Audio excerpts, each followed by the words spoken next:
l'événementiel pour moi, c'est pas le vrai mot. L'événementiel, en fait, ça s'appelle l'emmerdentiel. C'est une mission impossible que tu arrives à réaliser quand même. C'est-à-dire que tu sais que, et c'est ça qui est dingue, c'est que je sais très bien que je vais avoir un paquet de barrages et d'obstacles du plus petit au plus insurmontable, et qu'il va falloir que de toute façon j'arrive à passer au-delà, par-dessus. Et à chaque fois j'y arrive. Et je pense que c'est simplement parce que cet événement a une bonne étoile.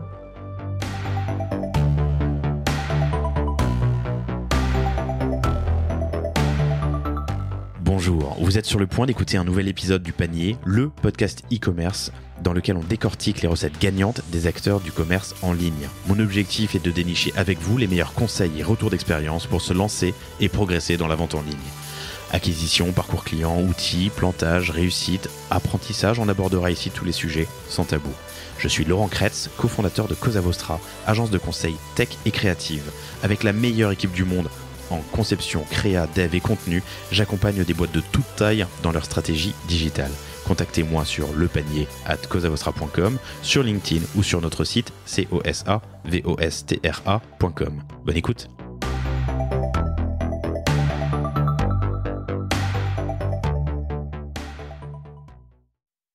Bonjour à tous, très heureux de vous retrouver pour ce nouvel épisode du Panier avec un invité très spécial aujourd'hui et surtout une aventure, une histoire originale et qui sort un peu des sentiers battus pour plein de raisons, mais vous allez le comprendre. Je suis avec Alexandre Debanne. Bonjour Alexandre. Bonjour, comment ça va ? Ça va très bien. C'est le premier épisode que j'enregistre à distance depuis un bout de temps, puisque tu es dans le sud de la France. Oui, absolument. Depuis 1 an et demi, j'ai quitté Paris et la question tout de suite, ça a été pourquoi ne pas l'avoir fait avant ? Et alors, pourquoi ne pas l'avoir fait avant ? Très bonne question. Et tous les gens qui ont fait pareil, je pense, se posent la même très rapidement, en se disant quel temps perdu. Mais bon, c'était pas du temps inutile parce que finalement, même quand j'étais à Paris, j'y passais pas beaucoup de temps, j'étais toujours en voyage.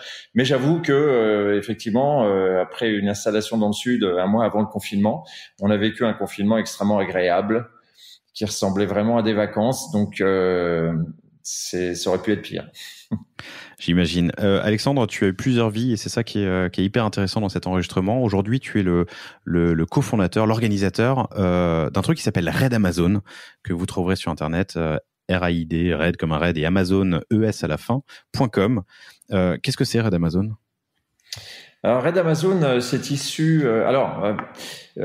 Dans le contexte, vu de l'extérieur, ça peut ressembler à un événement sportif que féminin, puisqu'on ne voit que des femmes qui participent, et c'est le cas. Mais en fait, c'est plutôt la proposition d'une expérience humaine qui change la vie et qui est issue d'une expérience personnelle qui me relie à l'accident de moto que j'ai eu en 96 et qui m'a fait comprendre qu'il était temps que je m'occupe de ma vie et que je fasse quelque chose que j'aime bien. Du coup, la création de cet événement correspond à ce besoin irrépressible de transmettre le message de façon moins traumatique qu'un accident, si possible. Et donc j'ai eu l'idée d'utiliser le sport et le voyage, mais le sport pour ses valeurs et pas pour la compétition, même s'il y en a une, et le voyage pour l'ouverture d'esprit. Et les femmes, parce que ma maman m'a bien élevé en me faisant percevoir que les femmes avaient plus de sensibilité que nous autres bourrins. Et a priori, je me suis pas trop trompé. Bon, c'est vrai que quand j'ai créé le RAID en 2001, les femmes avaient du retard à rattraper. En 20 ans, elles l'ont bien fait, d'ailleurs.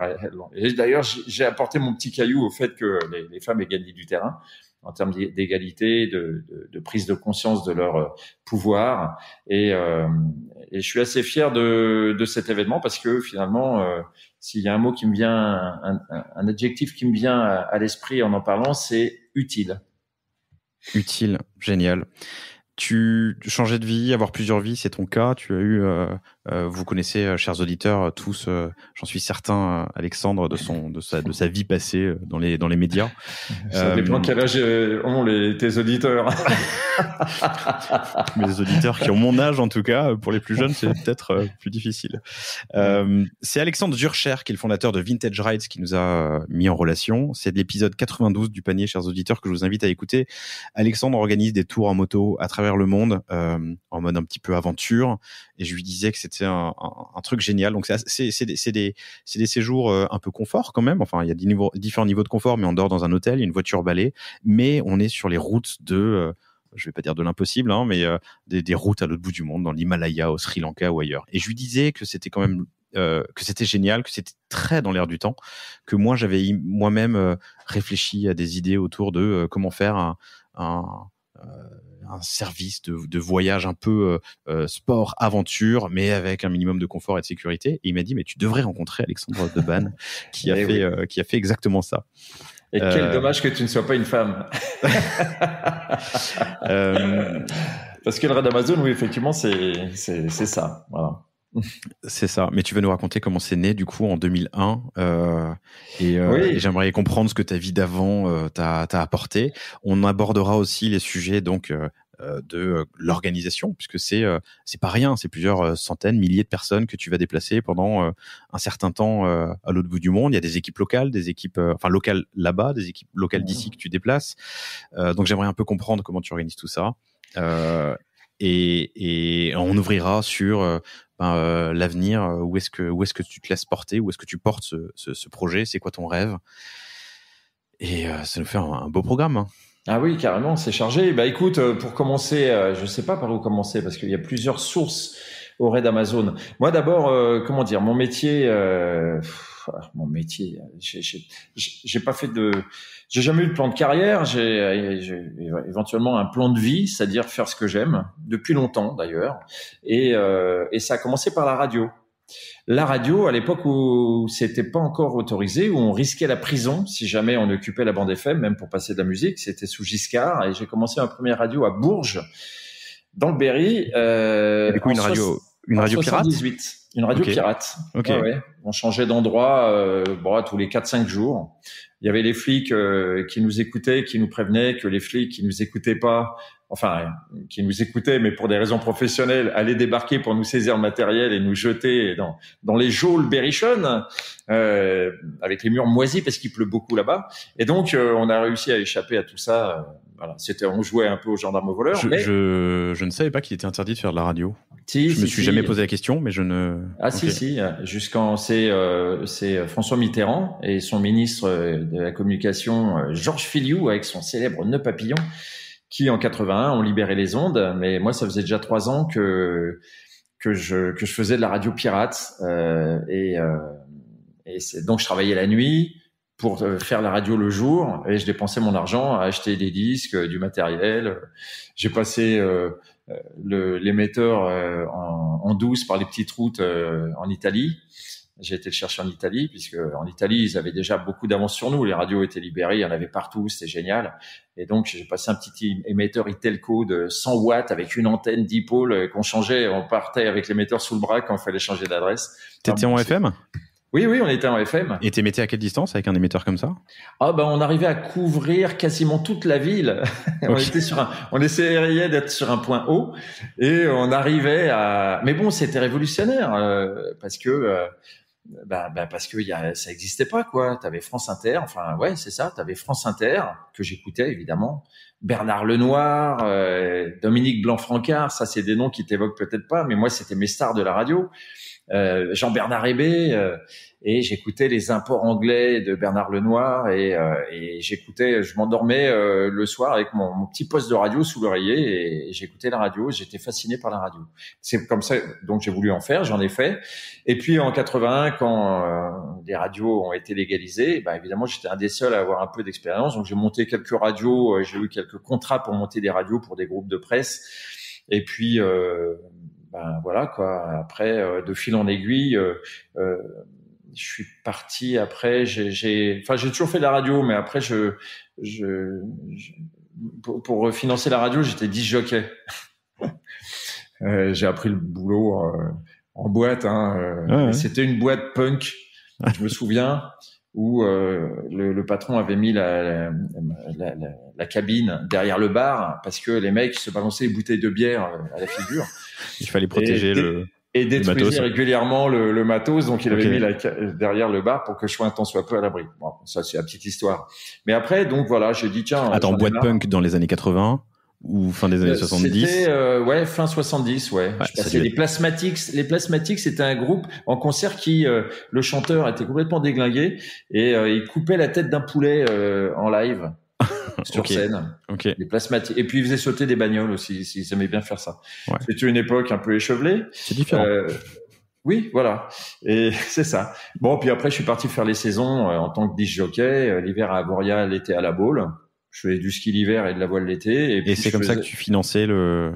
Non, là, après, je me suis dit, bon, je vais un peu gagner ma vie quand même. Donc, non, je travaillais la nuit, je faisais du ski la journée. Et puis, pareil, à La Baule, je faisais de la voile dans la journée. Donc, j'ai vécu comme ça quelques années. Et en continuant à faire de la radio sur les radios locales. Et puis, un jour, je me dis, bon, on arrête les conneries. J'avais mis un peu de thunes de côté. J'ai remonté ma radio à Bourges, le retour. Et il y avait déjà plein de radios qui étaient là, notamment la radio de la mairie et tout. On leur a cassé la figure en 3 mois. Et là, un jour, l'homme qui a changé le cours de ma vie s'appelle Jean-Pierre D'Amico, un des fondateurs d'Énergie, avec Jean-Paul Baudecroux et Max Guazzini, qui passait par là, un retour de week-end de Pâques par Bourges. J'étais à l'antenne. Il faut dire qu'à part moi, il n'y avait pas grand monde à l'antenne. Et puis pour faire court, en fait, voilà, il appelle la station parce que j'avais donné le numéro. Coup de bol, il était dans sa bagnole et remonté à Paris. Il m'appelle et il me dit voilà, je vais parler à la personne à l'antenne. Bah c'est moi, quittez pas, faut que je passe la pub. Et puis il me dit voilà, j'aime bien, ça m'a bien plu. Ouais, je monte pour faire court, je monte une grosse radio pour concurrencer Énergie avec des gros investisseurs. Je cherche des animateurs, ça pourrait m'intéresser. T'imagines? Non, mais d'où je venais, génial. Moi, les radios pirates. Ouais, c'est le scénario de Wayne's World en fait. Oui, c'est ça. Ce film américain où des mecs font une radio pirate dans leur cave. Mais attends, juste une question. Comment est-ce qu'on... Pardon, je veux pas te faire passer pour un... mais je me permets cette question. Aujourd'hui, découvrir une radio, c'est simple. T'as ton autoradio, tu vois, t'as des listes, t'as des machins. Bien sûr. Comment est-ce que tu découvres une radio à fin des années 70, début des années 80? Ah non. Là, je te parle de ça. C'était après toutes mes tribulations. C'était bien plus tard. C'était en 86. Ok. Mais donc, le mec passe par Bourges, découvre ta... Ouais. Bah, il cherche des radios musicales. J'avais une très bonne programmation. Tous les 15 jours, je montais. Tous les 15 jours, je montais. Ouais, vraiment. Non, vraiment pas. Parce que j'étais le seul à me donner du mal. Tous les 15 jours, je montais chez Dédé à Bruxelles, qui était un des principaux spots où on trouvait des imports de l'Europe entière. Et moi, j'ai toujours eu, a priori, une bonne oreille. C'est-à-dire que tu mets un disque, je l'écoute 15 secondes, et je sais si ça va le faire ou pas. Okay. Et donc, quand je prévenais André, et il m'attendait, et je me tapais la route avec ma 205, et j'écoutais des piles de disques, et je faisais mon choix. Ce qui fait que on était en avant-première sur des imports mais sur toutes les radios de France. Avec ma petite radio, on était en avance sur tout le monde, mais vraiment, et systématiquement. Excellent. Okay. Et donc, il était tombé là-dessus, c'est ça qui l'avait un petit peu retenu. Et donc, je monte le voir à Paris et je signe tout de suite parce que le mec, il voit comment je suis au taquet pour bosser chez lui et arrêter de galérer, quoi, en gros. Et donc, voilà. Mon arrivée à Paris, studio, je te raconte même pas la console. Nous, on travaillait sur une petite Power. Et là, je me retrouve avec une console Nive. Je sais pas si tu connais, les consoles anglaises, un truc de ouf. C'est fabuleux. Et avec du matériel haut de gamme et rue Beaujon, c'est-à-dire à 43 mètres 12 de la place de l'Étoile. Oh, génial. Ok. Là, je me retrouve, j'ai un appart, un vrai, à Noisiel, hein, mais pour moi, c'est le luxe. Je vais au boulot en RER, fabuleux. Et puis, 2 ans plus tard, la radio ferme parce que Énergie a eu peur et ils nous ont collé 10 kilowatts sur la fréquence. Pardon, ça veut dire quoi? Eh ben, ça veut dire qu'ils nous ont collé un émetteur de 10 kilowatts sur notre fréquence. Et donc, il n'y a pas grand monde qui pouvait nous entendre. Ils t'écrasent, quoi. C'est ça? Ils écrasent les... Ok. C'est ça. Ouais. Comment s'appelait la radio? Electric FM. Electric FM. Ok. Ouais. Électrique FM et donc Jean-Pierre a été sympa et il a appelé Max Guazzini et il a dit écoute, chez moi j'ai un gars qui pourrait te plaire. Bon, ça je savais pas. Et un jour je reçois un coup de fil, j'étais encore à l'antenne, de Max Guazzini, le célèbre, et qui me dit oui bonjour Canard, c'est comme ça qu'il t'appelle, Canard. Il paraît que c'est pas mal ce que tu fais, je demande à voir. Viens demain après-midi. Il raccroche. J'ai pas l'adresse, je sais pas. Bon, ok, ni l'heure. Je me pointe. Je te la fais courte aussi. Il me dit tu vas faire un essai samedi. Ok, moi je me pointe le samedi. Mais pour moi un essai, on enregistre. Je me suis retrouvé en direct, 10h, 14h sur l'antenne nationale d'énergie. Et quand il me dit ça, je me pointe un quart d'heure avant. Et là, je regarde la console et je dis, quand je vais pousser le micro, il y aura la France qui va m'écouter sur France Énergie. Entière, quoi. Ok. Sur Énergie, qui était la référence quand même à l'époque. Je te parle de ça, c'est en 86, ou 87. Donc pour moi, si tu veux, il y a toutes les fées qui se sont penchées sur mon berceau et qu'on dit, tiens, toi, ce sera toi. Et là, je sais plus ce que j'ai dit, mais apparemment j'ai été convaincant parce que j'ai décroché la place. Mais attends, ton test, c'était d'aller animer un live, en direct sur la fréquence. C'est ça. C'est un sacré test. Mais dans ces cas-là, quand tu connais après mon parcours, comme je te l'ai dit, qui vient de loin, de plus loin que tout le monde, pirate quoi. Là, t'es que motivé, t'as pas peur, t'es au taquet. C'est comme si, moi j'ai fait pas mal de courses de bagnole. Le jour où j'ai eu la chance de rouler dans une Formule 1, crois-moi que tu vas pas petit bras, tu vois. T'as 3 tours en F1, t'es gaz à fond, au bout de la ligne droite, t'es à fond de 7e, et puis t'envoies les freins plus tard que prévu. Ça, t'as pas la pression, tu y vas, quoi. Et c'est intéressant ce que tu dis, parce qu'il y en a qui peuvent avoir peur, être prendre les choses avec, non, moi j'avais rien à perdre. Mais moi j'avais le côté rien à perdre, il est important, ouais. Ah non, j'avais rien à perdre. Moi, j'avais juste tout à gagner. Puis surtout, la radio, ça a toujours été ma passion. J'adore ça. Toujours encore maintenant, même si j'en fais plus. Mais si tu veux, c'est une énorme envie, quoi. C'est comme si t'étais un super bon joueur de tennis régional et qu'on te dit, tiens, c'est ton anniv. Tu vas jouer à Roland-Garros. Tu vas taper la balle contre Nadal. Putain, mais t'arrives, t'as pas le stress, quoi, tu vois. Je vais lui prendre un jeu. J'ai tellement, moi, j'anime ce podcast depuis 1 an et demi. C'est très confortable. On est tous les deux. Il n'y a pas de live, il n'y a pas de direct. J'ai tellement de respect pour les animateurs radio ou télé d'ailleurs qui font du direct. C'est, je pense, le jour et la nuit entre enregistrer, monter ou non, mais enregistrer et le direct, quoi. Si tu fais du direct, tu vas t'éclater. C'est en fait, si tu veux, y a pas de stress à avoir. T'es un chat. À la radio, t'es un chat. C'est-à-dire que tu retombes toujours sur tes pattes.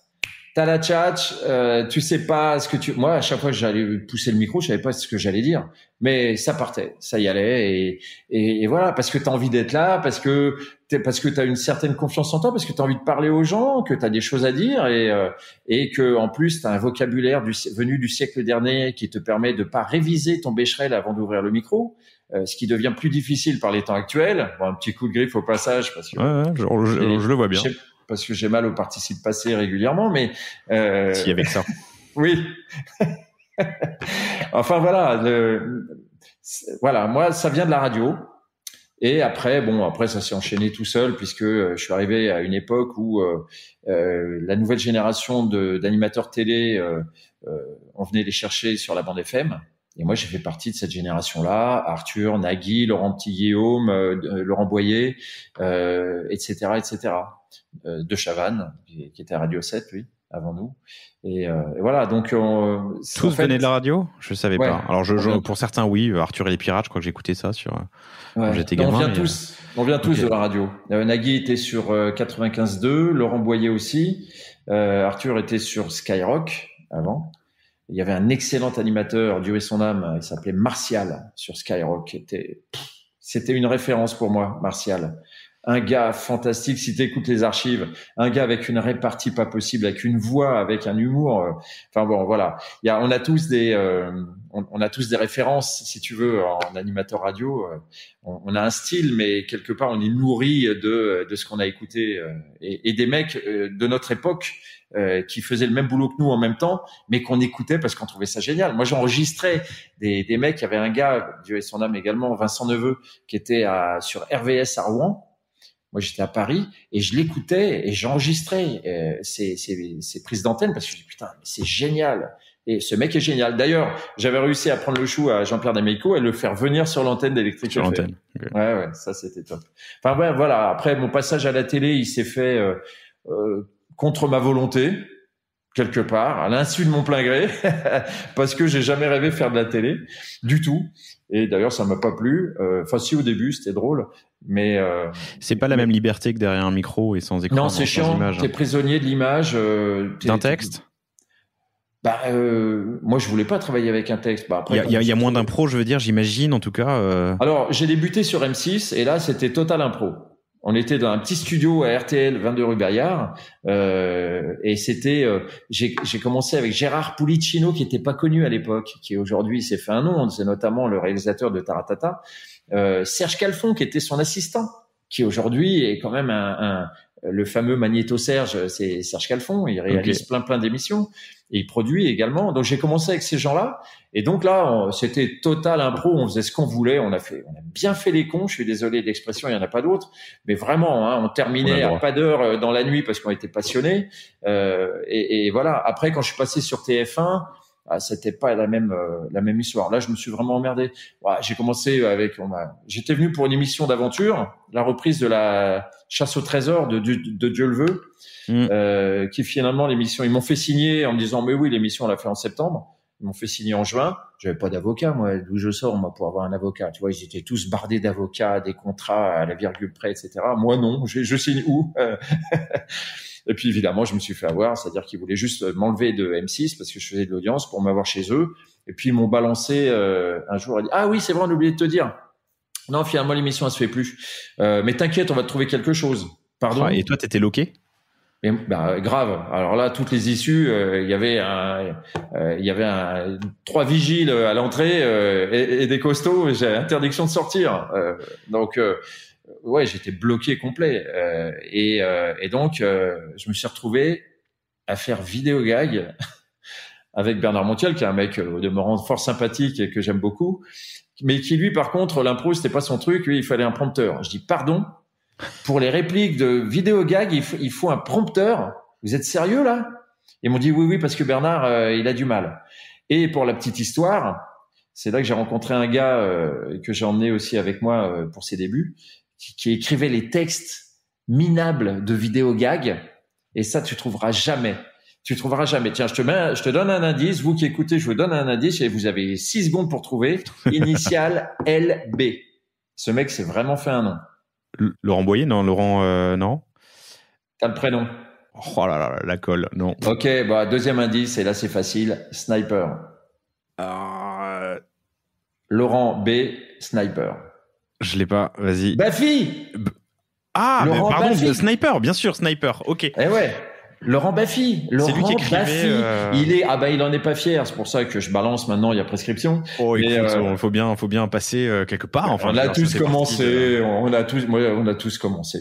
Et donc Laurent faisait et ce mec-là, on est devenu potes. Je l'ai trouvé tellement génial que après, quand je me suis retrouvé sur RMC Sniper, bien sûr, avec comme patron Yves Mourouzi, j'ai eu de la chance quand même. Hein.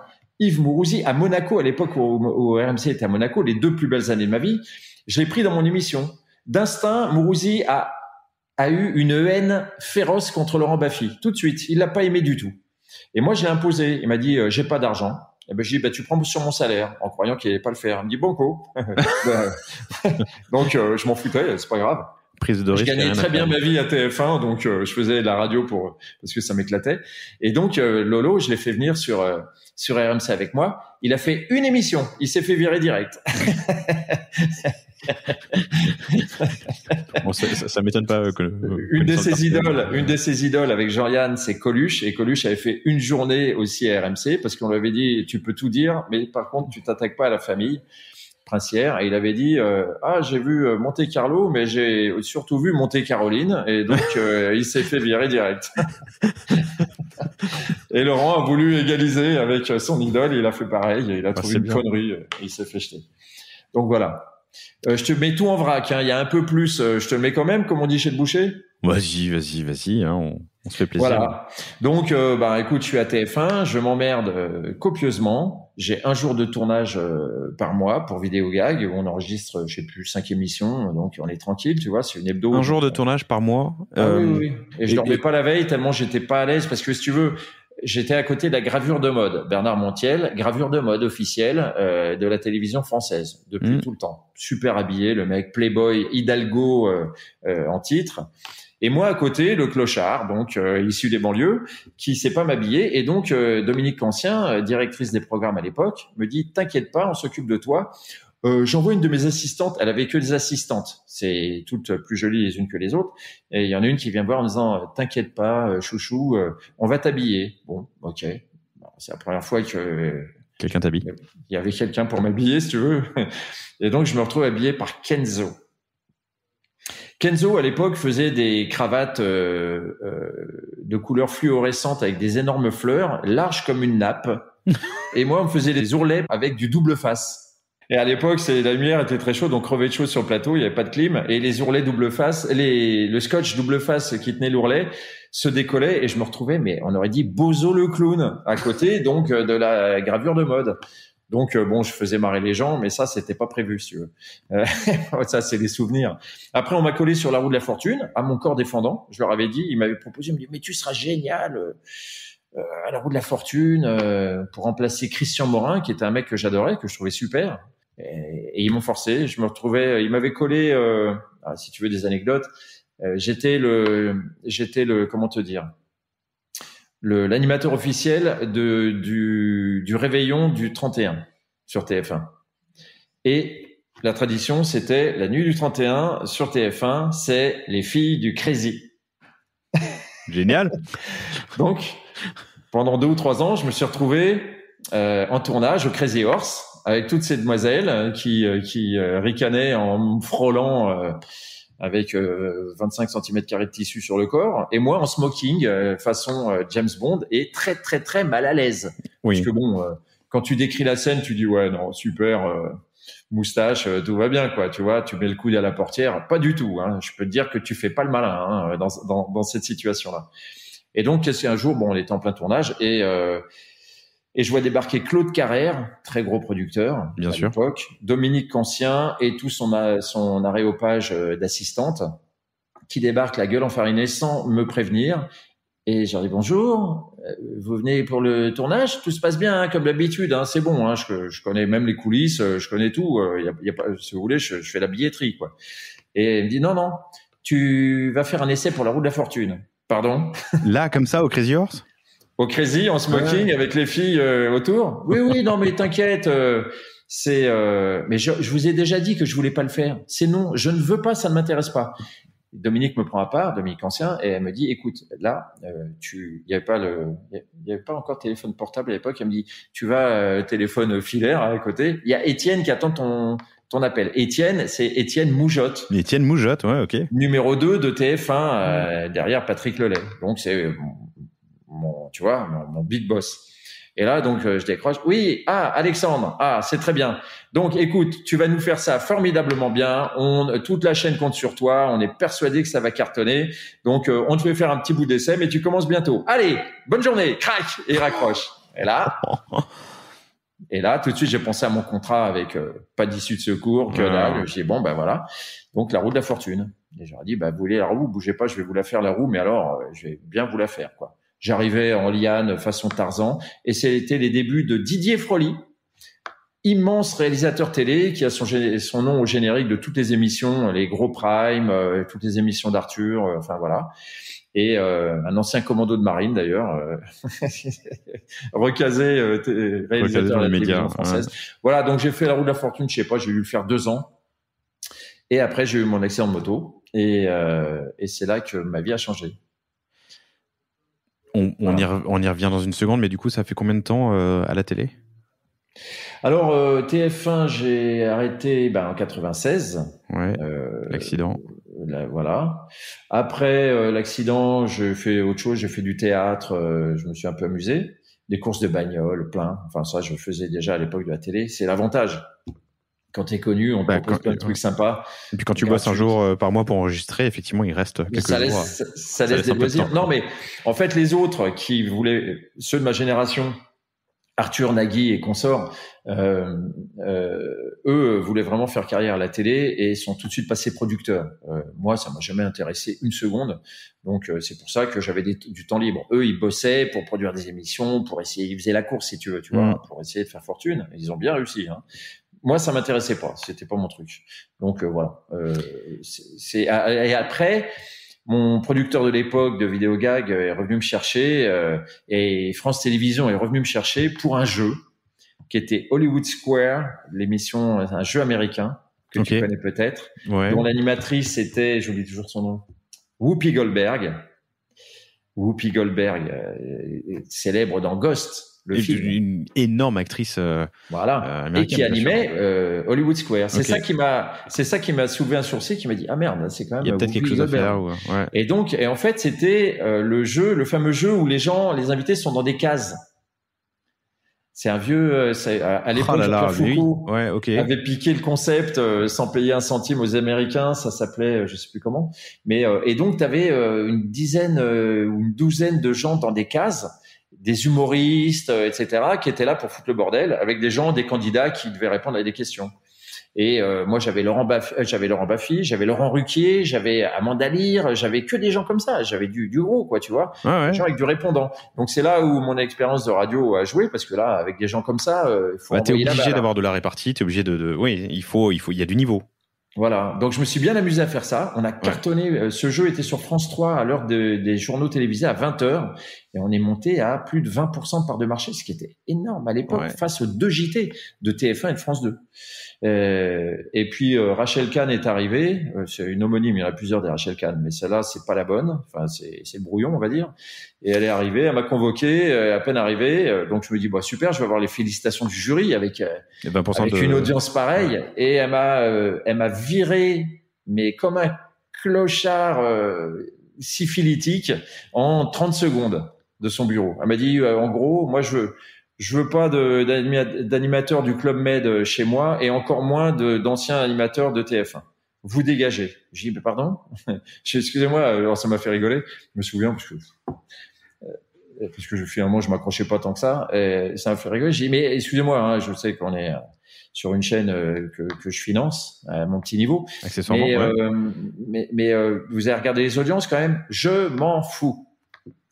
Je ne veux plus de vous. Vous sortez. Je suis sorti. Mais il y avait une autre raison, c'est pas possible. Non, c'était la seule. Tu sais, France Télévisions, c'est spécial, hein. c'est spécial, hein. T'es pas là, t'es là, faut du réseau, faut ci, faut ça, voilà. T'es pas là que parce que t'es bon. Ça se saurait. Ouais, d'ailleurs, si ça avait été le cas, on serait resté, parce que le jeu cartonnait, et ils l'ont jeté à la poubelle, mais direct. Tu vois, ça aurait été sous El Kabash. Là, par contre, je pense que tu vois, là, j'aurais fait un carton plein. Là, on aurait même eu des primes et tout ça. Non, mais elle est arrivée, c'était ambiance Saint-Élo, etc. Donc, j'avais rien à faire dans son jardin. C'était la goutte d'eau? Non, je suis retourné du coup, j'ai dit non, mais c'est bien, ça m'a amusé de faire ce jeu. Bon, je l'ai mal pris parce que il y avait des équipes, on bossait bien, on s'amusait beaucoup. On faisait vivre tous les invités qui étaient dans les cases là. Bon, c'était des gens qui étaient intermittents, beaucoup. Donc c'est bien parce que ça leur permettait de faire leurs heures et tout. Donc tu vois, on était vraiment une joyeuse bande. C'était là, par contre, j'allais au tournage vraiment avec le sourire, quoi. Avec la banane. C'est ça alors en fait ce qui s'est passé donc. Ouais, on se marrait vraiment. Donc ça m'a vraiment fait chier. Y a pas d'autre mot. Puis surtout d'être traité comme ça par quelqu'un d'aussi. Je cherche une alternative à grosse conne, mais j'ai du mal à trouver. Rachel Kahn, hein. Mais il y en a deux. Hein. C'est la mauvaise, celle-là, elle a disparu des tableaux. Mais je pense pas qu'elle ait fait carrière. Mais voilà, donc ça a refermé la partie de ma vie animateur télé et aucun regret. Voilà. Et alors, pour prendre un peu de hauteur, beaucoup de liberté, un côté rien à perdre quand t'animes beaucoup de liberté à la radio, ce côté aussi pirate, c'est fun, tu vois, passer la frontière en douce avec un émetteur. Ensuite, un carcan beaucoup plus dur et beaucoup plus normé, j'imagine, sur la télé, beaucoup plus du coup, beaucoup moins de liberté, beaucoup plus de contraintes. Oui, tu as mis le doigt sur le mot. Ouais, effectivement, j'ai besoin de liberté. C'est pour ça que j'adore la moto d'ailleurs, que je ne suis pas du tout rancunier vu que j'ai failli laisser ma peau à cause de ça. Mais la liberté, c'est quelque chose qui est extrêmement vital pour moi. Donc les contraintes, non. Et est-ce que c'est ça le moteur du coup en 2001 de la création du Raid Amazon? Alors la transmission du message dont je te parlais tout à l'heure, puisque cet accident a été un mal pour un bien. Si c'était à refaire, l'accident c'est en 96 et tu fais encore un peu de télé après. Hein. Oui, c'est ça. Okay. Oui, parce qu'on revient me chercher ou puis Goldberg, tout ça, donc je me laisse convaincre, mais à reculons et puis bon, voilà. Mais oui, l'accident a un mal pour un bien parce que je me suis dit bon, il faut que tu saches quand même que j'ai vécu un pur moment de rock'n'roll, c'est quand je sors de l'hôpital. Bon, alors TF1 avait mis moi, j'étais occupé à survivre, à la pitié salpêtrière, donc j'étais au courant de rien. Mais TF1, le service de com le service de presse a mis le paquet pour médiatiser mon accident. Tu vois, j'étais un petit peu le James Dean de la télé qui avait survécu. Toute proportion gardée, parce que en fait, c'était pas en Porsche. Mais et donc quand je suis revenu, ils ont créé un véritable événement sur mon retour. Donc moi, je suis sorti de là, je me dis mais qu'est-ce qui se passe? Sans te consulter? Ah non, pas du tout. Bah non, moi les seuls qui me consultaient, c'est les médecins, si tu veux. Ok. Ouais. C'est les seules consultations auxquelles j'avais droit. Et quand je suis sorti, c'était juste pas croyable, quoi. Je recevais des sacs de courrier dont t'as pas idée. Mais j'ai dit mais qu'est-ce qui se passe? Je l'ai su après. Et donc je me retrouve au 13e étage, là où l'étage où tout se décide à TF1, à la Tour Infernale. À Boulogne, et là on me pose la question qu'on ne te pose jamais à TF1, en tout cas il n'y en a pas beaucoup à qui on l'a posé, c'est qu'est-ce qui te ferait plaisir? À moi, on me demande qu'est-ce qui te ferait plaisir? Et là j'ai un gros riff de guitare électrique dans ma tête, je dis vas-y, ma petite voix qui a dit vas-y, dis-leur que t'arrêtes, et je leur dis j'arrête. Et là il y a eu un énorme silence, ils n'ont pas compris, quoi. Je pense que il y en a qu'un qui a compris, c'est Étienne Moujotte, qui était très dur dans le business, qui était connu pour ça, mais qui était profondément humain malgré tout. Humain et sensible, alors, ouais. Ouais, parce qu'il avait failli mourir d'un cancer déjà, et lui, il a compris, donc après, il m'a dit, viens dans mon bureau. Il m'a dit, voilà, tu pars, donc normalement, tu démissionnes, on ne te doit rien, mais tu vas quand même partir avec un chèque. Ce sera pour te souhaiter bonne chance pour après. C'est beau, c'est bien. Monsieur Moujotte. Monsieur Moujotte, ok. Voilà. Il n'avait pas que des amis dans le métier, mais il faut quand même lui reconnaître une vraie élégance et une vraie compréhension de l'humain. Voilà. Donc, et d'ailleurs, régulièrement, après, je retournais le voir 2-3 fois par an, juste pour discuter comme ça, et c'était vraiment sympa. En parallèle de tout ça, donc la moto, la course, l'aventure, je cherche les ingrédients, tu vois, après, je me retrouve. Alors moi, j'ai toujours voulu faire le raid gauloise. Je sais pas si tu as entendu parler de ce truc. Alors oui, pour nous plus jeunes auditeurs et alors plus jeunes. Rien. C'était un raid de dingue. En fait, c'était l'origine des premiers raids. Ce sont les raids aventure. Motorisés. Non motorisés. Le raid gauloise n'était pas motorisé? Non, c'était le. Ah, c'est le Camel Trophy. C'était le Camel Trophy, ouais. Ah là là, c'est tout des années 80, 90. C'était génial. Et le raid gauloise, en fait, c'est la création de ces raids. Cocorico, c'est français, c'est pas américain, c'est français. Et là, c'était le raid gauloise, c'était marche ou crève. C'était vraiment un truc très dur. Qu'est-ce que c'était le raid gauloise? C'était dans un pays différent tous les ans, dans les conditions extrêmes, c'est-à-dire tu dors si tu veux, et ça te regarde. Aucune assistance, un point de départ, un point d'arrivée. Et quel moyen? Tu devais avoir ta propre assistance, c'est-à-dire que ça pouvait être course à pied, VTT, cheval, kayak de mer, escalade, descente en rappel, canyoning, enfin tout et n'importe quoi. Et vraiment extrême. Tu avais le GIGN qui participait, le RAID, les commandos de l'armée et des entreprises, des sportifs de haut niveau qui venaient là. Donc c'était extrêmement engagé, vraiment. Et ça a duré une quinzaine d'années, fin des années 80 jusqu'à des années 2000 de mémoire. Jusqu'à ce que la loi E20, je crois que c'est la loi E20 qui a interdit l'alcool et les cigarettes. Et donc Gauloise a disparu du sponsor principal parce que ça coûtait quand même cher. Et donc après ils ont continué un petit peu. C'était Elf Aventure avec Elf, le pétrolier, encore 3 ans, je crois, et après ça s'est complètement arrêté. Et moi, je devais faire le Raid Gauloise. J'étais assez sportif à l'époque, et l'année où je devais le faire, c'était l'année où j'ai eu l'accident de moto. Donc, j'ai jamais pu le faire. Et après, ça s'est arrêté. Donc, l'idée du Raid, enfin, disons que je me suis énormément inspiré du Raid Gauloise pour le Raid Amazon, mais l'idée de faire un raid féminin, c'est que j'ai été invité sur ce type de raid là, organisé par une association à destination des jeunes de banlieue, défavorisés, un petit peu turbulents, etc. Et ça se passait en Guyane. Et comme j'étais le parrain de cette association, on m'avait dit, écoute, ce serait bien si tu venais. Et je dis, un raid en Guyane, aller en Guyane, c'est juste impossible de dire non. Bah oui. Donc j'y suis allé. C'était un raid mixte. Et là, il y avait les grandes gueules de banlieue qui étaient là. On va voir ce qu'on va voir. Enfin, je te passe. Tu connais le lexique utilisé par ces jeunes-là, où nos pères et nos mères ont été mis à contribution dans des phrases où ils avaient rien à faire. Je te la passe. Et donc on allait voir ce qu'on allait voir, ils allaient être les plus forts du monde, etc. Et là, on les lâche sur le Maroni en canoë, peuplé d'anacondas de 9 mètres et de 9 mètres quand même pas, mais de 5-6 mètres et de piranhas. Avec, tu connais les matoutous? T'as entendu parler des matoutous? Non, qu'est-ce que c'est que ça? C'est des araignées très gentilles, mais qui font 10 cm de diamètre.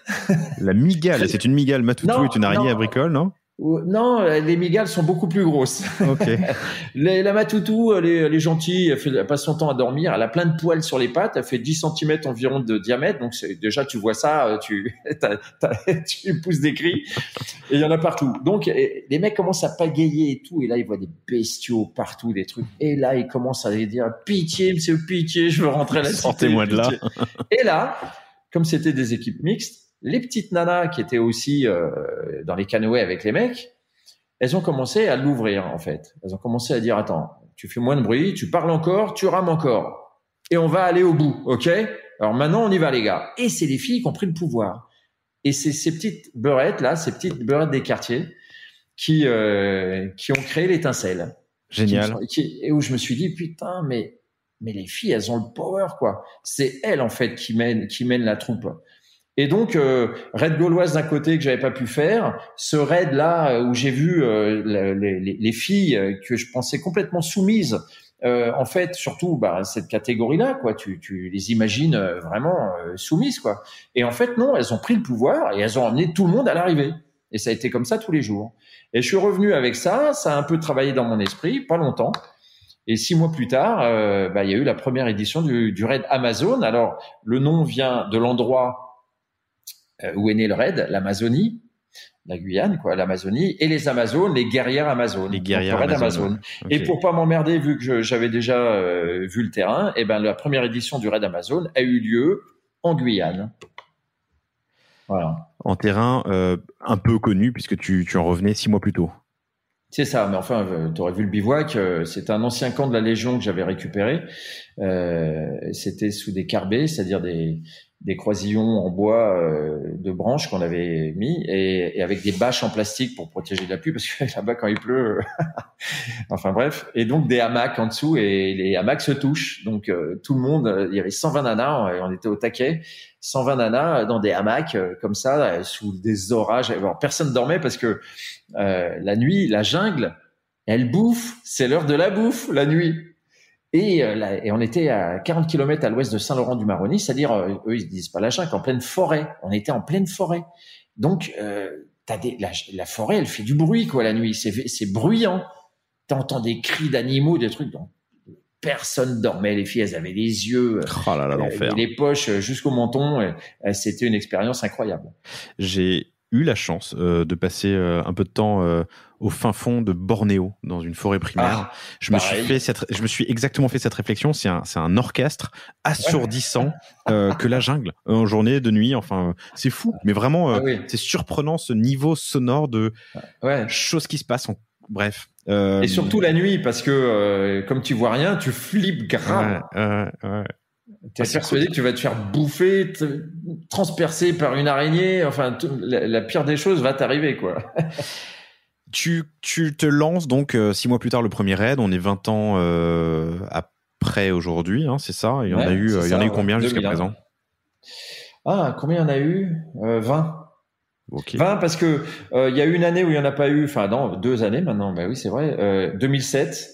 Il n'y a pas eu parce que bon, c'était Sri Lanka et c'était la guerre au Sri Lanka. Il y avait la plus vieille guerre d'Asie qui était dans l'est du Sri Lanka. C'était les Tigres tamouls, un groupe rebelle musulman qui était alimenté par l'Inde et d'autres pays. Et le nouveau président du Sri Lanka qui venait d'être élu a déclaré la guerre totale aux Tigres tamouls et il les a éradiqués. Donc bon, c'était pile poil quand on devait faire le raid. Les Tigres tamouls bombardaient l'aéroport de Colombo. Il y avait des nids de mitrailleuses partout. Donc, il était évidemment hors de question d'emmener les filles dans un pays en guerre. Donc, il n'y a pas eu 2007. Il n'y a pas eu l'année dernière. Covid oblige. Donc, on a quand même fait 20 parce qu'il y a eu des années où on a fait plusieurs éditions. Parce que je limite à un nombre de concurrentes, pas plus, pour que ça reste quand même convivial. Combien? Maximum 300. Ouais. Et ça reste très convivial. Individuel ou par équipe? Non, c'est par équipe. Ouais. Au début, c'était équipe de 3. Maintenant, on a ouvert équipe de 2, équipe de 3. Et donc, on a eu quelques années où, effectivement, on faisait 2 éditions. Donc, du coup, ça fait, au total, ça fait 20 éditions. Ok. Voilà. Et c'est la 20e. Et je suis très heureux. Ce sera la 21e, mais les 20 ans. Ouais. La 21e et les 20 ans, avec un léger décalage. Ça. Mais on court après nos 20 ans. C'est vrai qu'on n'a pas tous les jours 20 ans, je te confirme, puisque on les a loupés l'année dernière. Donc, on espère bien pouvoir les faire prochainement. J'ai plein de questions qui me viennent. J'allais te demander, commençons par ça. Raconte-moi une édition. C'est quoi un raid Amazon quand tu fais je sais pas le dernier, mais donc jusqu'à 300 participantes par équipe de 2 ou 3, donc ça fait une centaine d'équipes. Quels sont les moyens? Elles partent d'où? Elles arrivent où? Combien de temps ça dure? Quel est l'accompagnement? Alors, il y a eu un avant, un après. C'est-à-dire qu'avant, on était en bivouac, sous tente. Et à un moment donné, c'est devenu impossible. Mais ça a été par la force des choses qu'on est passé à l'hôtel. C'était à Langkawi, un joli archipel malaisien. Ouais, bien sûr.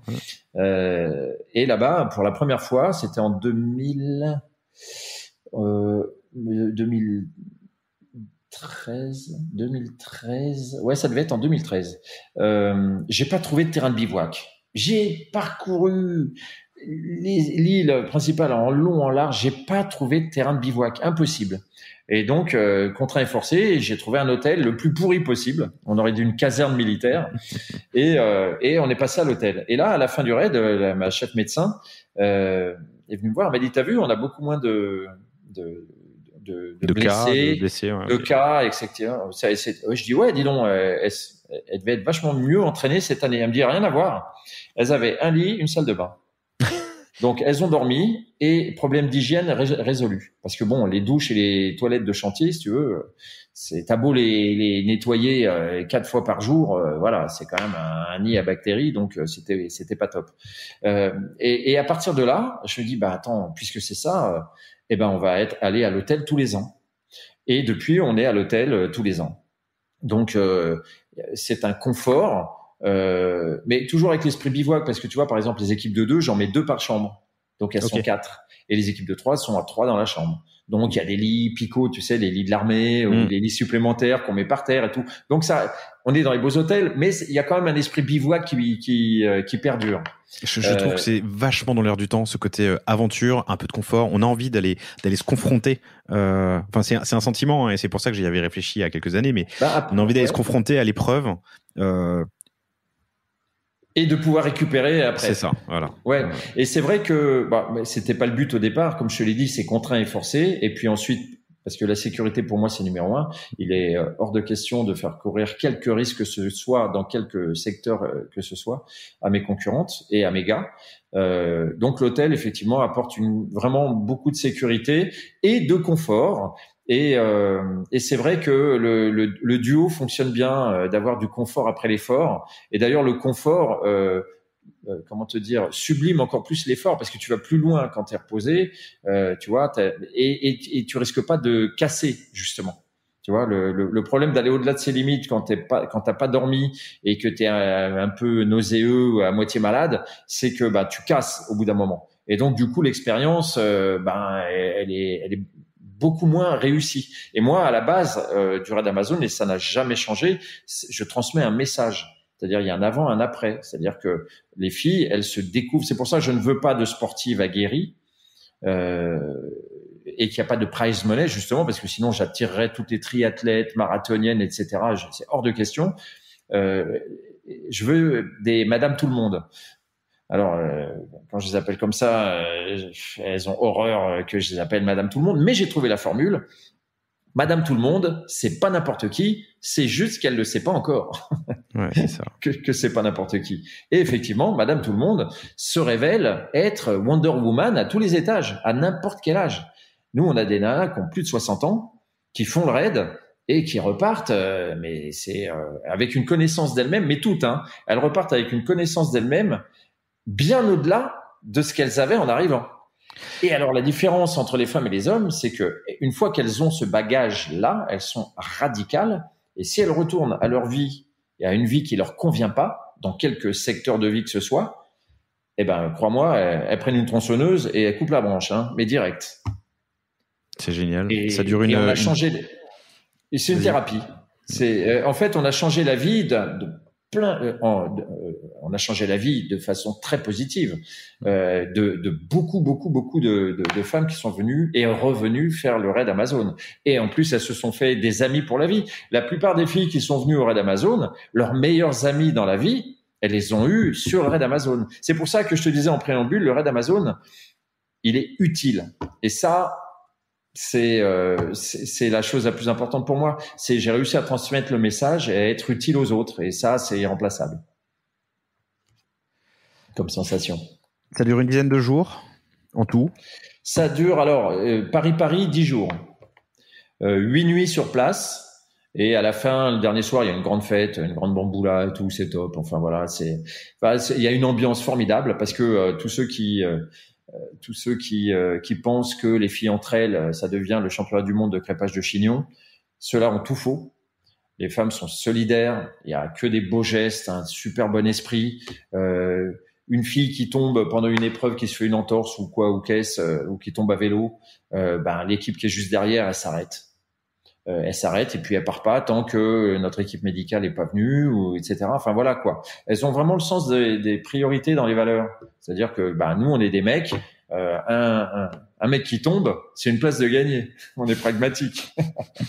Les filles c'est pas ça du tout, tu vois. C'est pas ça. Alors si c'était des vrais sportifs qui font de la compète et tout, elles seraient comme ça. C'est pour ça que j'en veux pas des filles comme ça. Et on en a eu, et elles ont changé leur fusil d'épaule finalement, tu vois. C'est intéressant. Elles se sont rendues compte. Ouais, elles se sont rendues compte que finalement, la compète, ouais, elles étaient en tête et tout, mais qu'elles se faisaient pas bien voir parce qu'elles voyaient des beaux gestes, elles y participaient pas, et ça les a retournés dans leur tête, tu vois. Elles se sont dit putain, mais finalement, elles ont raison, quoi. C'est vrai, c'est nous qui avons tort, et elles sont capables de remise en question. Et le message est passé. Humainement, c'est très très riche, et c'est vraiment le raid Amazon, c'est une expérience humaine. J'utilise le sport pour ses valeurs et pas du tout pour la compétition, même s'il y en a, il y a un classement, mais c'est un jeu. Celle qui est 64e, elle essaye d'être 63e. Et puis elle va voir la 63e la veille, elle dit demain c'est vous les filles notre cible, donc on va se tirer la bourre.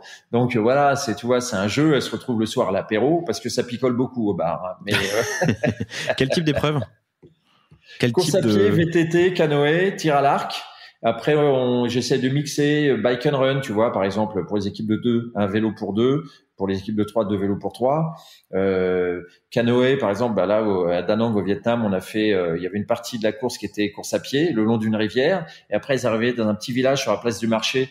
Il y avait tous les canoës empilés. Et puis, il y avait mes gars qui leur donnaient les gilets de sauvetage, qui leur donnaient les canoës. J'avais fait construire une mise à l'eau parce qu'il n'y en avait pas. Et hop, et après, elles repartaient, sur la rivière, dans le sens du courant, je suis pas vache. Et elle passait au milieu des pêcheurs, etc. Au Cambodge, je les ai fait. Génial. On a fait la course dans les villages de pêcheurs sur pilotis. C'est fabuleux, c'est fabuleux. Les mômes qui allaient à l'école là-bas, parce que tout est sur pilotis, les mômes allaient à l'école en pirogue. Et là-bas, les mômes vont à l'école en uniforme, avec la cravate et tout, tu vois. Alors t'as les petits enfants, ils sont là, et ils allaient dans le même sens que les filles. Du coup, ils faisaient la course avec les filles jusqu'à l'école. C'est génial. En plus, il y a une vraie rencontre avec la population parce que le sport, c'est le matin et l'après-midi, c'est découverte du pays et rencontre avec la population locale. Donc, je leur fais faire des activités typiquement locales, c'est-à-dire le travail du riz à l'ancienne au Cambodge. Elles vont dans les rizières, elles plantent avec les Khmers, et puis le travail à l'ancienne, c'est-à-dire pas comme en Thaïlande avec les machines. Là, elles sont là parce que le grain de riz, il faut lui enlever l'écosse. Donc, tu vois, et donc c'est avec un tamis, avec un pilon à pied. Donc, elles font tout ça et elles repartent à la fin de cette activité avec un petit sac de riz, logoté Red Amazon, et le riz de la rizière dans lequel elles ont travaillé. Et elles ramènent ça chez elles. 3 mois plus tard, elles ouvrent le placard de la cuisine et elles se retrouvent nez à nez avec leur petit paquet de riz et là, la Madeleine de Proust. Et elles se font leur truc et voilà. Donc c'est parce que le voyage, on change de pays tous les ans, c'est pas simplement pour changer le décor sur les photos, c'est vraiment pour s'imprégner d'une culture différente, d'un pays différent, pour ouvrir l'esprit. Et ça, pour ça, les femmes sont géniales parce que, encore une fois, ce serait les mecs, tu regardes devant pour pas te prendre le pied dans un caillou, tu fais pas gaffe ni aux gens que tu croises, ni qui peuvent représenter un obstacle, tu vois. Elle passe au milieu des vaches. Au Kenya, parce que j'arrive à avoir des autorisations que personne n'a. Au Kenya, j'ai eu une autorisation d'organiser des épreuves dans un parc national. Hell's Gate National Park, au nord-ouest de Nairobi. Pourquoi? Parce que y a pas de Hell's Gate, comme les portes de l'enfer. Ouais, Hell's Gate, ça. ok. À part, y a pas de fauve à part des guépards, mais le guépard attaque pas l'homme. Et encore moins la femme. Ouais, mais bon. Parce que c'est un félin intelligent. Non, c'est vrai. Non, le guépard, il attaque pas l'homme. Et les filles se sont retrouvées en pleine épreuve VTT, obligées de s'arrêter pour laisser passer les zèbres. C'est génial. Et je me souviens d'une course, un trail, arrivé à pied, au pied d'un canyon magnifique. C'était magnifique, c'était beau. Le Kenya, c'est magique. L'Afrique, c'est magique. Et là, elles arrivaient dans cette grande plaine vers l'Arche. Et derrière, elles se rendaient pas compte, à 40 mètres derrière elles, il y avait une girafe qui courait derrière elles. C'est génial. On a des images absolument incroyables. Voilà, c'est le Red Amazon. C'est un mélange de tout ça, juste pour t'ouvrir l'âme vers l'esprit, l'âme vers les autres, l'esprit vers ailleurs, et la découverte de toi-même. Donc le mot qui résume tout ça, en fait, le mot concept du Red Amazon, c'est la découverte. C'est global. Alors j'ai fait un tout petit peu d'événementiel, mais moi c'était en local, à Paris, facile, pas loin. Comment t'organises la venue de 300 candidats max plus je sais pas combien de staff, combien de temps ça prend, comment est-ce que tu t'organises? J'ai appris le boulot sur le tas. Alors inutile de te dire que je me souviens jamais l'auteur de cette phrase que tout le monde reprend, mais j'imprime pas son nom. Je savais pas que c'était possible avant de le faire. Ouais, non, c'est la phrase exacte, ils ne savaient pas que c'était impossible, donc alors ils l'ont fait. Ouais, voilà. Ouais. Donc en gros, c'est ça. Je savais pas que c'était si difficile. Du coup, j'y suis allé, la fleur au fusil, en totale inconscience, et j'ai appris sur le tas. Donc, l'événementiel, pour moi, c'est pas le vrai mot. L'événementiel, en fait, ça s'appelle l'emmerdentiel. C'est gérer des imprévus et c'est une mission impossible que tu arrives à réaliser quand même. C'est-à-dire que tu sais que, et c'est ça qui est dingue, c'est que je sais très bien que je vais avoir un paquet de barrages et d'obstacles du plus petit au plus insurmontable, et que il va falloir que de toute façon j'arrive à passer au-delà, par-dessus. Et à chaque fois j'y arrive. Et je pense que c'est simplement parce que cet événement a une bonne étoile. Donc il est éclairé de quelque part, et que j'arrive à passer. Alors que je me suis retrouvé dans des situations, notamment quand à part le bac, j'ai pas de diplôme. J'ai voulu avoir mon agrégation d'organisateur et je me suis dit, moi, petit français, je vais organiser aux États-Unis. Et je l'ai fait.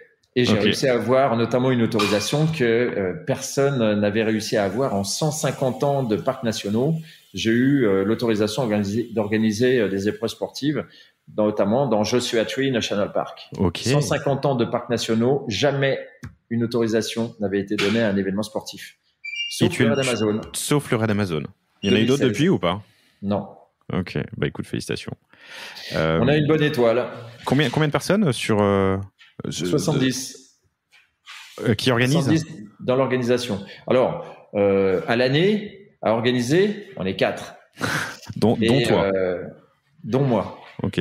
Et enfin 3,5 parce que c'est la 4e, c'est la comptable, elle est à mi-temps.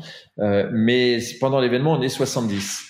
Avec un mix de français et de locaux? Non, tout français. Tout français qui accompagne. Les locaux, je les fais travailler et je les paye pour ça. Mais moi, je veux. Alors, ça me coûterait énormément moins cher de travailler avec de la population locale, évidemment. Mais c'est toujours, tu sais, nous les filles, elles nous le disent et ça, j'aime bien. Elles se sentent comme des princesses.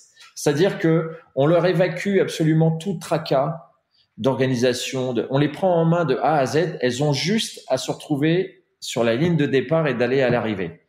Entre ces deux-là, c'est à elles de jouer. Et encore, on est autour en cas de pépin, etc. Et entre ces deux points-là, voilà. Et sinon, partout ailleurs, c'est nous qui sommes en charge. Et donc, le fait de prendre que des Français, justement, elles se sentent en confiance. Bon, en plus, mes gars, c'est des gars qui ont roulé leur boss, et puis j'aime mon équipe. Voilà, je retrouve ma bande, on se retrouve tous les ans.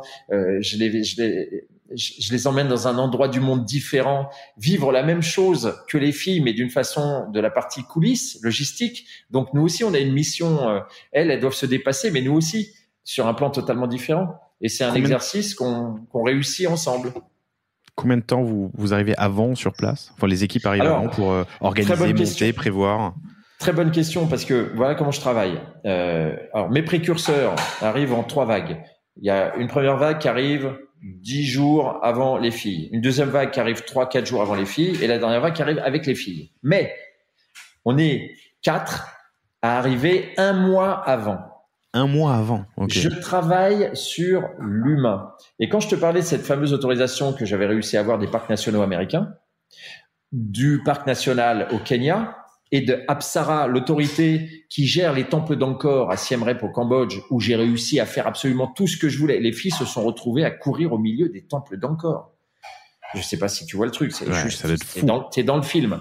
Et si j'ai réussi à avoir ça, c'est parce que j'arrive 1 mois avant. Bon, je te passe les 3 recos que je fais avant, évidemment, où je passe 2 semaines à chaque fois. Mais sinon, j'arrive 1 mois avant l'événement. Je loue une maison ou un appart. On est tous les 4 dedans. Et je travaille l'humain. C'est-à-dire tous les gens dont l'événement dépend, les autorités, les prestataires, que je paye pourtant, sont des gens avec lesquels je passe du temps et des bons moments. Au bar, au resto, en reco, je les emmène avec nous sur les parcours, ils adorent. Je leur donne, je les habille Raid Amazon. Et du coup, comme ça, quand vient l'événement, les mecs, ils viennent tous habillés Raid Amazon, quoi. C'est-à-dire que quelque part, ils font partie de l'équipe. Donc, effectivement, c'est ça. Dans leur esprit, ils ont commuté Raid Amazon et au lieu de se mettre en travers, ils poussent ils sont pour que ça se passe bien. Onboardés, engagés dans le... Okay. C'est ça. Et donc, malgré un uniforme qui pourrait se mettre en travers, dans l'uniforme, moi, je m'adresse pas à l'uniforme, je m'adresse à la personne qui est dedans. Et c'est là que le contact se fait et c'est là que j'ai accès à quelque chose qui, au départ, n'était pas accessible. Et c'est un vrai plaisir pour moi de faire ça. J'adore ça. Et du coup, j'ai plein d'amis, ou en tout cas de bonnes relations avec plein de gens dans le monde, puisque il y a pas mal de pays maintenant où on est retourné plusieurs fois. Et je retravaille avec les mêmes. Tu as des candidates, pardon, des Amazones. Des Amazones, j'allais le dire, qui reviennent. Ouais, plein. La présidente, on l'appelle la présidente, celle qui en a fait le plus. C'est quelqu'un de très haut placé chez Intermarché. Ok. Elle est au board. Elle faisait pas de sport au début. Maintenant, elle fait tous les ans le Ventoux à vélo, entre autres. Rien que ça, j'allais dire. Ouais. Moi, je le fais à moto, hein, mais c'est tout. Elle, je crois, elle en a fait... Combien elle en a fait? 13, 14 ou 15? Combien? 15. Elle en a fait 15. 15 raids Amazon. Ok, 15, donc sur les 20. 3/4, quoi. Ouais. Je l'ai pas dit, mais c'est payant. Quelle est la part d'Amazon qui viennent entre copines et la part qui viennent peut-être pour une société avec pour représenter leur boîte. Enfin, il y en a pas beaucoup pour les entreprises, des équipes entreprises. En plus, bon, pour tout avouer, j'ai pas la bosse du business. Hein, ça a dû se voir. Moi, je dépense sans compter pour que ce soit le mieux possible, que ce raid soit vraiment le plus réussi possible, que ce soit pour les filles que pour mes gars. Donc, je dépense sans compter. Bon, après, je vois à la louche mon budget et on est toujours, je m'arrange toujours pour qu'on soit bénéficiaire. Ça marche très bien, le raid Amazon. On est bénéficiaire. C'est une belle affaire. Ça pourrait être une affaire exceptionnelle, mais je dépense sans compter et c'est ce qui doit aussi expliquer son succès. Vu que maintenant il y a de la concurrence, mais qui est pas du tout dans la même optique que la mienne. Mais par contre, le financement représente la première épreuve du raid. C'est-à-dire que c'est pas obligatoire, mais c'est très bien quand les filles mettent entre minimum 2 mois et 1 an à trouver le budget. Parce que, crois-moi, quand elles sont à l'aéroport pour prendre l'avion, elles ont la niaque, elles ont l'envie. Elles sont dans un état d'hystérie absolument génial et qui augure de l'ambiance pour la suite de l'événement. Tu connais l'expression, hein, ce qui est gratuit n'est pas de valeur. Forcément, ce qui a de la valeur, ce qui n'est pas gratuit, on a beaucoup plus, quoi. Donc, Exactement. Alors ça, déjà, la recherche du budget, et après, les efforts fournis pour aller au-delà de ces limites. Alors, on a plein de femmes qui sont en rémission du cancer, qui viennent résoudre un problème. Elles le disent toutes, hein, c'est une thérapie. Hein, voilà. En 8 jours de temps, elles économisent 1 an de thérapie. Il y a un peu de bruit à côté de toi, je crois. Oui, il y a du bruit, ouais. Ouais, tout s'entend, ouais. Ouais, stop. Pas de problème. Ouais. C'est bon. De toute façon, on approche, ça fait déjà 1 heure qu'on enregistre. Et ouais, donc, c'est une thérapie, tu dis, t'en étais là. C'est une thérapie, tu viens chercher quelque chose. C'est une thérapie. Alors, et après, bon, il y a les filles qui viennent au départ entre copines et qui reviennent entre copines, entre sœurs, la mère, les filles. La grand-mère, la mère, la fille. On a exploré absolument tous les cas de figure et ça, c'est génial. Franchement, c'est génial. Après, tu as les amitiés qui se font dans les bus. Pour transporter 300 concurrentes, il me faut un paquet de bus, comme tu peux l'imaginer. Il me faut une dizaine de bus en convoi, etc. Et donc, toutes les filles qui se retrouvent dans les bus, c'est parce que elles occupent telle place au classement ou etc. ou parce que ou par de tel numéro à tel numéro. Et donc, les filles, c'est les filles du bus numéro 8. Et elles se retrouvent à l'année, elles se font des soirées entre elles, les soirées bus numéro 8, quoi. Numéro 8, quoi. Et quand elles reviennent, elles se mettent au point des chorégraphies. Maintenant, après, ça part dans des lives pas possibles, hein. On a des filles qui mettent une ambiance juste incroyable, quoi. Donc voilà, on a que des belles histoires, en fait, et ça passe très vite. C'est une belle aventure. Ça va où? Partout, principalement en Asie. Non, mais pardon, ça va où le raid Amazon? Si on te reparle dans 5 ans, c'est quoi ton rêve? J'en suis devenu otage. Je t'avoue que c'est très fatigant d'organiser le raid Amazon. C'est épuisant. Mais j'en suis devenu l'otage parce que, comme je te l'ai dit, c'est utile à toutes ces nanas. Et donc, même si à un moment donné, alors quelque part le confinement, ça nous a fait du bien parce que on roulait sur la jante, hein, on n'en pouvait plus. Hein. ça faisait les 3 dernières années au taquet à enchaîner 2 éditions par an.